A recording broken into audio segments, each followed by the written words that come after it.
បាទជំរាបសួរបងប្អូនទាំងគ្នាសុខសប្បាយបាទច្បាប់ឈ្មោះសៀងនេះបច្ចុប្បន្នខ្ញុំរស់នៅរដ្ឋទេសសហរដ្ឋអាមេរិកបាទថ្ងៃនេះសូមជួបវីដេអូមួយឆ្លើយជូនទៅសំណួរឆ្លើយទៅនឹងសំណួរបងប្អូនដែលតែងសួរខ្ញុំថាធ្វើម៉េចដើម្បីយើងក្លាយទៅជា real estate agent នៅក្នុងរដ្ឋទេសះបាទធ្លាប់តែកន្លងមកធ្វើវីដេអូជំរាបជូនបងប្អូនទាក់ទងនឹងការដាក់ឆ្នោតមករស់នៅសហរដ្ឋអាមេរិកតែថ្ងៃនេះដូរប្រធានបទបាទសូមដូរមកទាក់ទងនឹងរឿង real estate agent ឬក៏ហៅថា realtor នៅក្នុងរដ្ឋទេសសហរដ្ឋអាមេរិកនេះបាទតើយើងត្រូវធ្វើម៉េចខ្លះដើម្បីអាចទទួលបាន license คล้ายខ្លួនទៅជា real estate agent ឬក៏ realtor នៅក្នុងរដ្ឋទេសះជំរាបជូនបងប្អូនថាដើម្បីធ្វើជា real estate agent នៅក្នុងរដ្ឋទេសះគឺយើងត្រូវការឆ្លងកាត់ការរៀនបណ្ដុះបណ្ដាលនៅក្នុងសាលាបណ្ដុះបណ្ដាលវិជ្ជាជីវៈមួយហើយនៅក្នុងនោះគឺយើងត្រូវរៀននៅមួយមុខវិជ្ជាសំខាន់ៗបាទមុខវិជ្ជាទី1នេះគឺគេហៅថា Law of Agency បាទមុខវិជ្ជានេះគឺគេផ្ដោតទៅលើតួនាទី agent ថាតើយើងត្រូវធ្វើម៉េចខ្លះហើយសិទ្ធិរបស់យើងត្រូវធ្វើម៉េចខ្លះការងារធ្វើការជូនអតិថិជនរបស់គាត់នឹងត្រូវធ្វើដូចម្តេចខ្លះបាទគឺយើងផ្ដោតទៅលើតួនាទីរបស់ agent បាទហើយមុខវិជ្ជាទី2នោះគឺយើងសិក្សាអំពី law of contract បាទគឺយើងត្រូវឲ្យយើងយល់អំពីថាតើអ្វីទៅជាកិច្ចសន្យាបាទតែធ្វើម៉េចដើម្បីឲ្យកិច្ចសន្យានោះមានសុពលភាពហើយបន្ទាប់ពីកិច្ចសន្យានោះមានសុពលភាពហើយតើការអនុវត្តកិច្ចសន្យាត្រូវធ្វើដូចម្តេចខ្លះហើយបើសិនជាលក្ខខណ្ឌដែលយើងចង់រំលាយកិច្ចសន្យាឬក៏លុបចោលកិច្ចសន្យានោះវិញតើយើងត្រូវធ្វើដូចម្តេចខ្លះហើយលក្ខខណ្ឌអីខ្លះដែល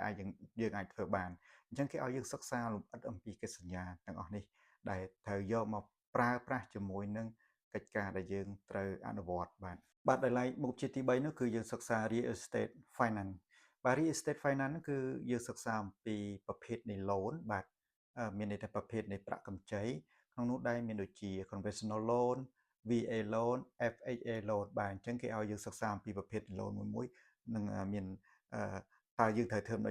ដូចខ្លះដើម្បីយើងqualify ជាមួយ loan មួយបាទហើយនិយមន័យនៃ loan មួយហ្នឹងគឺ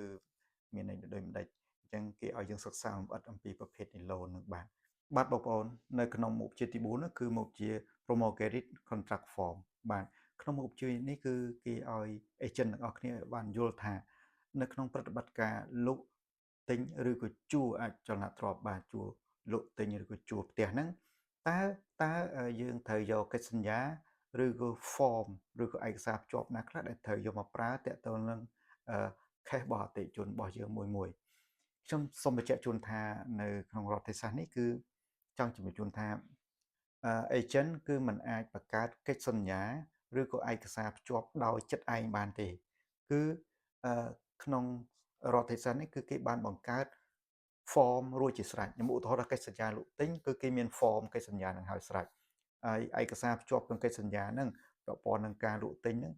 ឬក៏ជួលហ្នឹងមានឯកសារឧបសម្ព័ន្ធអីខ្លះដែលត្រូវយកមកប្រើជាមួយទៀតគឺគេមានឯកសារជាគំរូឲ្យយើងយកមកប្រើមក agent ត្រូវយកឯកសារគំរូទាំងអស់ហ្នឹងមកប្រើបាទបងប្អូននៅក្នុងមុខវិជ្ជាទី5នោះគឺយើងត្រូវរៀនអំពី principle of real estate bond ឬក៏ហៅថា legal bond បាទនៅក្នុងមុខវិជ្ជានេះដែរគឺគេឲ្យយើងយល់អំពីថាអ្វីទៅហៅថា real estate ដែលហៅថាអចលនទ្រព្យហ្នឹងបាទហើយក្នុងនោះដែរគេឲ្យនិយមន័យអំពីសិទ្ធិលើកម្មសិទ្ធិឲ្យគេឲ្យយើងយល់អំពី real estate market មានន័យថាឲ្យយើងយល់អំពីទីផ្សារអចលនទ្រព្យបាទចំណុចមួយទៀតនោះគឺគេឲ្យយើងដឹងអំពី real estate law មានន័យថាឲ្យយើងដឹងអំពីច្បាប់តាក់ទងនឹងវិស័យអចលនទ្រព្យនៅក្នុងរដ្ឋទេសះនេះបាទនេះសរុបនៅក្នុងមុខវិជ្ជាទី5បាទបងប្អូនហើយមុខវិជ្ជាចុងក្រោយគឺមុខវិជ្ជាទី6គឺយើងសិក្សាអំពី Principle of Real Estate 2ឬក៏យើងនិយាយអំពី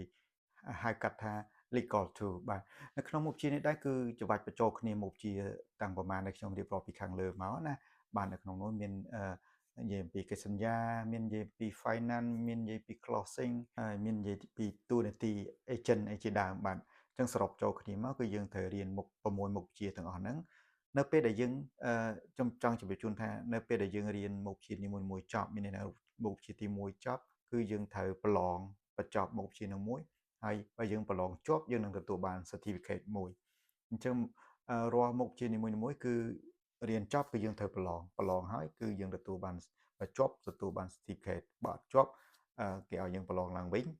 ហើយបើប្រឡងឡើងវិញលើកទី2អត់ជាប់ទេគឺយើងត្រូវរៀនសារថ្មីបាទហើយដើម្បីប្រឡងម្ដងទៀតអូខេអញ្ចឹងក្នុងនេះខ្ញុំចង់ជំជូនថាតើយើងរៀនចប់6មុខវិជ្ជាហ្នឹងហើយចប់បាន license ហ្មងតើអត់ទេ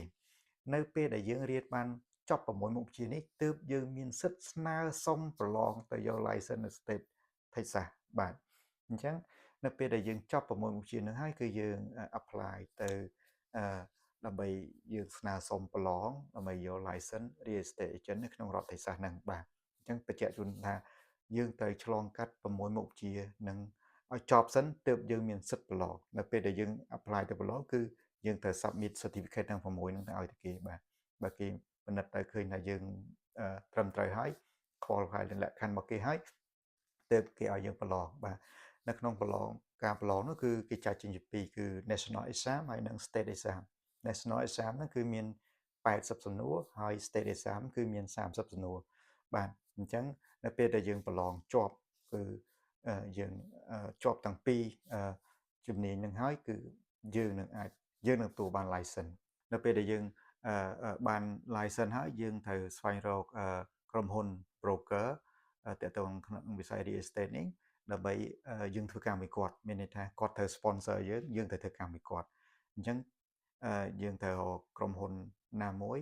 ដែលយើងអាចធ្វើការមួយគាត់បានហើយយើងធ្វើការមួយគាត់ទៅបានអរគុណបងប្អូនដើម្បីកុំឲ្យវីដេអូនេះវែងខ្ញុំសូមសង្ខេបខ្លីៗប៉ុណ្ណឹងហើយបើសិនជាបងប្អូនមានសំណួរបងប្អូនអាច comment នៅក្នុងវីដេអូនេះខ្ញុំនឹងឆ្លើយជូនបន្ថែមបាទសូមអរគុណច្រើនសូមជម្រាបលាបាទ